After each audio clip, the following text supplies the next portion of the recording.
I was yelling to God, "You are not a just God. You don't care what is happening to me. I'm so sick and tired of my life."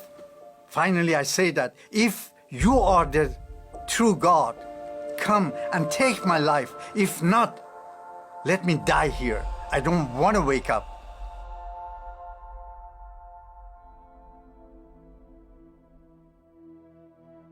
Iran, before the revolution, it was really a quiet country, very peaceful.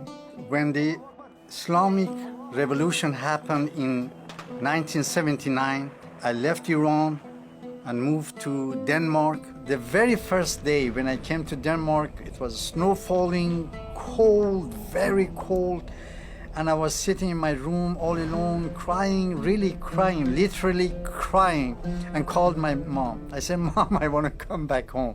I really want to come back home. I don't want to stay here. I cannot stay here. I will die here." And she said that if you come here, you will die here too, so you better stay there. I tried to feel the loneliness by making myself busy and making money. I had a house in Bali, Indonesia. Didn't make me happy. In order to find Allah, I started to go to mosque, doing salat 5 times a day, but found no Allah. And then I went to other religion, Buddhist and Hinduism, Krishna, name it. But no God. But still the feeling of loneliness and emptiness was there. My neighbor back in Bali, Indonesia, they were really unbelievably nice and loving. The first day they knocked my door and came with food and tried to make friendship with me. They also tried to get me into church. Church for Muslim is a hidden place. The more I turned them down, the more they loved me purely, unconditionally. And finally, I gave up. I said, "Okay, and I want to see that what your Jesus want to do to me. Can he get me out of this misery?" When I came in the church, I saw this guy. Now he told to whole congregation, 4,000 people, "You will be touched by God in different way." Everyone was touched, but not Abraham. Nothing happened. And I was telling to myself that, "Abraham, you are a very, very bad guy. That's why God is not touching you." But the more I turned him down, the more he loved me. I mean, it was really a strange love. So finally I said, "Okay, your Jesus couldn't do anything today. Let me see what he want to do to me tomorrow." And next day, exactly the same way. And this time I was really furious. I was really angry with myself, and I was angry with God. And I was so angry with God that I went right in front of the pulpit and lay down as dead man. I was yelling to God, "You are not a just God. I'm seeking to find you for years and years, but it seems that you don't care. If you are the true God, come and take my life. If not, let me die here. I don't want to wake up."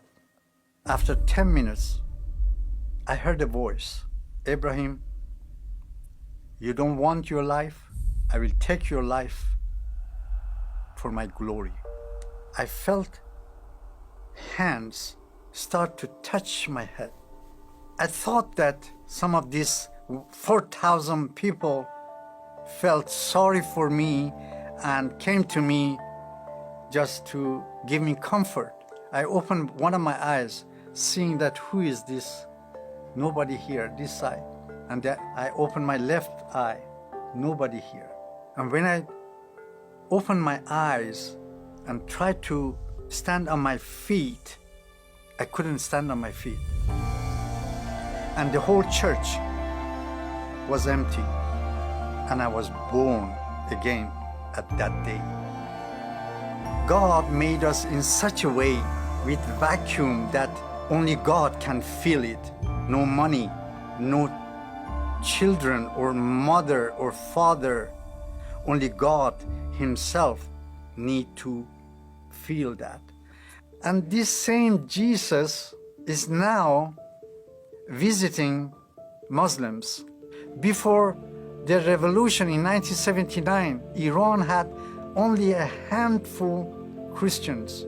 35 plus years after the revolution, we have more than 2.5 million Iranian Christians. Years after I become Christian and my view of Jewish people changed dramatically.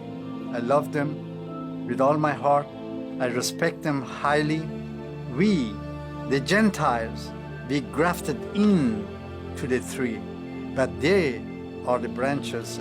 I truly believe that God has a still plan for Israel. And my advice to Christian, do not give up. Keep on loving people. You don't know what is happening. The Jewish or Muslim, they turn you down, but don't give up. You don't know what is happening in their heart. You have to be patient.